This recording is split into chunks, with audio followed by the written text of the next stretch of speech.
Well, even though you're saying it wasn't with them, the police were basically painting it as that. And in fact, I guess at one point, your attorney said the Mathis family is very upset that the police have leaked stories likening them to the Hatfields and McCoys. They're a respectable, hardworking family. So that's really how they're painting it, like the Hatfields and the McCoys just shooting it out in D.C. Yeah, we read that. When I got arrested, I read this. The article came out subsequent to my arrest, right after my arrest, and I read that. No, that didn't take place. I mean, they had so many, just like they had so many things twisted up in the Washington Post, the Washington Times. you know. Uh, and actually, I mean, I read that and I'm saying to myself, is that me they talking about? Because I like to know, I didn't know anything about that. How the hell they know something about it? That was my position, you know. But not that didn't take place. We got arrested. We wasn't in, going to battle. The reason for wearing the vest is, like I told you, we had some problems elsewhere, but it wasn't with them. Well, in 1989, you had a business partner named Larry Dunston. And I guess you guys owned a used car lot together? Yeah, He ended up getting killed. Mm-hmm. When you went to the wake, there was some sort of shooting rampage that happened, and they said that you were targeted. Well, they told me that too, that I was targeted. My car did get shot up. And Larry was a really good man. He wasn't in the life. Never been arrested for anything that I can, recall. He was my brother-in-law, and till this day, I don't know who done it. And nobody was arrested, from my understanding, But and I can't see him doing anything to anybody. Well, I mean, this just shows the chaos that was happening during the time because, they shot up a funeral home, essentially.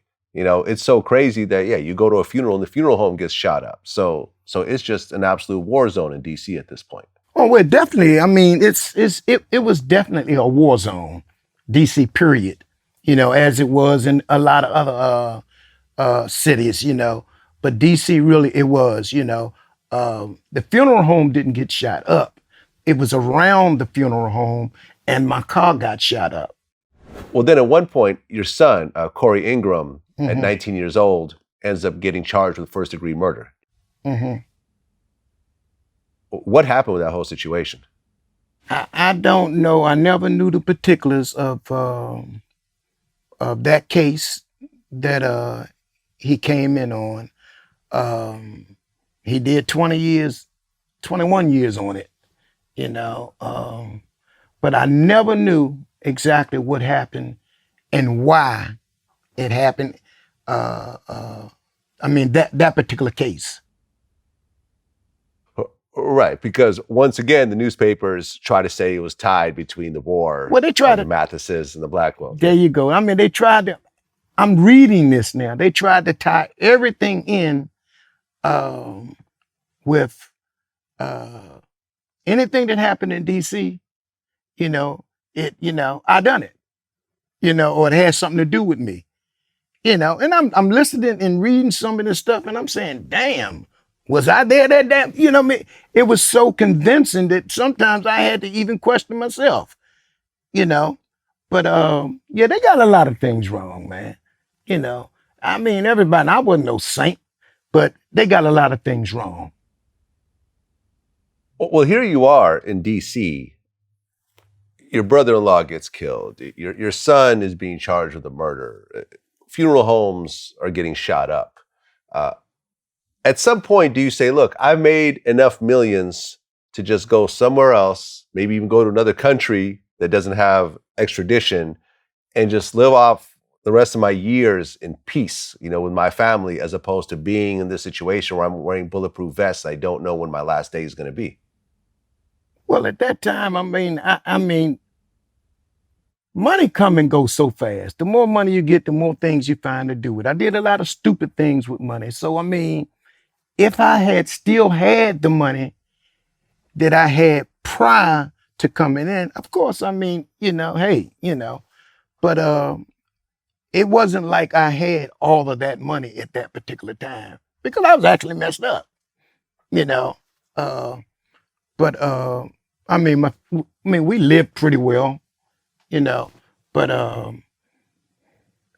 yeah, I mean, the average person would have. Eddie today would have saying, "Hey, enough is enough. I done did this. Move on. That's Eddie today. But back then, I mean, like I said, the more money you get, the more things you find to do with it. And I mean, if you don't put your money in the right slots, uh, there's no progress. Yeah, So, very true.